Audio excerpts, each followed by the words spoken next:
स्तोत्रसंहिता अध्याय 35 वचन 1 ते 28। परमेश्वरा माझ्या लढाया लढ, माझे युद्ध कर। परमेश्वरा ढाल आणि साया, शरीराचे रक्षण करणारी मोठी ढाल उचल। उठ आणि मला मदत कर। भाला आणि भाल्यासारखे दिसणारे शस्त्र यांनी माझा पाठलाग करणाऱ्या लोकांशी लढ। परमेश्वरा, माझ्या जीवाला सांग, मी तुझे रक्षण करीन। काही लोक मला मारायचा प्रयत्न करीत आहेत, त्यांची निराशा करून त्यांना शर्म वाटेल असे कर। त्यांना पाठ फिरवून पळून जायला लावते। लोक मला दुःख द्यायच्या योजना आखत आहेत, त्यांना गोंधळात अडचणीत टाक। त्या लोकांना वायावर उडून जाणारा कोंडा बनव। परमेश्वराच्या दूतांकरवी त्यांचा पाठलाग होऊ दे।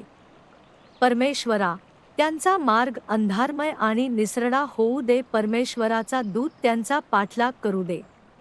मी काहीही चूक केली नाही तरी त्या लोकांनी मला जाळ्यात अडकवण्याचा प्रयत्न केला। म्हणून परमेश्वरा, त्यांना त्यांच्याच सापळ्यात अडकू दे, त्यांना त्यांच्या जाळ्यात अडकून पडू दे। एखादे अनामिक संकट त्यांच्यावर कोसळू दे। नंतर मी परमेश्वराचा आनंद लुटीन। त्याने माझे रक्षण केले की मी आनंदी होईन।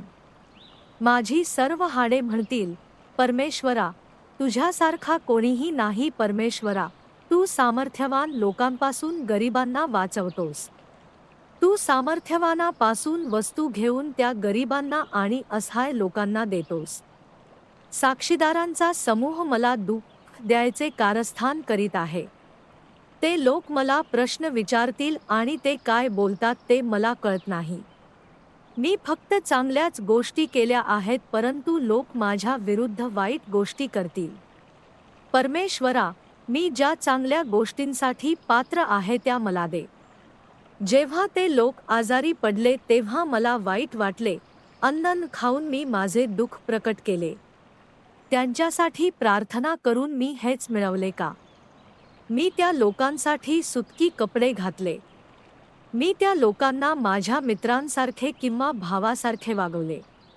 आई मेल्यावर रडणाऱ्या माणसाप्रमाणे मी दुःखी आहे।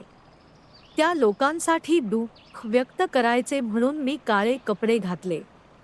दुःखात नतमस्तक होऊन मी वावरलो। परंतु मी जेव्हा चूक केली तेव्हा ते लोक मला हसले। ते लोक सच्चे मित्र नव्हते।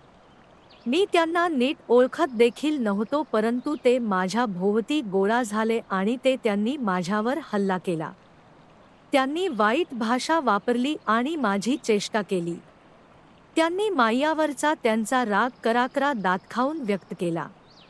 परमेश्वरा, या वाईट गोष्टी घडत असताना तू किती वेळ नुसता बघत राहणार आहेस? ते लोक माझा नाश करण्याचा प्रयत्न करीत आहेत। परमेश्वरा, माझे प्राण वाचव, माझे प्रियप्राण त्या वाईट लोकांपासून वाचव। ते सिंहासारखे आहेत। परमेश्वरा, मोठ्या सभेत मी तुझी स्तुती करेन। मी सामर्थ्यवान लोकांबरोबर असेन तेव्हा तुझी स्तुती करेन। माझे खोटे बोलणारे शत्रू हस्त राहणार नाहीत। त्यांच्या गुप्त योजनांमुळे माझ्या शत्रूंना खरोखरच शिक्षा होईल। माझे शत्रू शांतीच्या योजना आखत नाहीत। या देशातील शांततापूर्ण लोकांना त्रास देण्यासाठीच माझे शत्रू गुप्तपणे योजना आखत आहेत। माझे शत्रू माझ्याविषयी वाईट बोलत आहेत। ते खोट बोलतात आणि म्हणतात, हा तू काय करतोस ते आम्हाला माहीत आहे। परमेश्वरा, काय घडत आहे ते तुला तरी दिसतं आहे ना? मग गप्प बसू नकोस, मला सोडून जाऊ नकोस। परमेश्वरा, जागा हो। उठ माझ्या देवा, माझ्या परमेश्वरा, माझ्यासाठी लढ आणि मला न्याय दे। परमेश्वरा, देवा, तुझ्या न्यायी बुद्धीने मला न्याय दे। त्या लोकांना मला हसू देऊ नकोस। आम्हाला हवे होते ते मिळाले असे त्या लोकांना म्हणू देऊ नकोस। परमेश्वरा, आम्ही त्याचा नाश केला असे त्यांना म्हणू देऊ नकोस। माझ्या सगळ्या शत्रूंना शर्म वाटावी, ते गोंधळून जावेत अशी माझी इच्छा आहे। माझ्या बाबतीत वाईट गोष्टी घडल्या तेव्हा ते लोक आनंदी होते। ते माझ्यापेक्षा चांगले आहेत असे त्यांना वाटत होते।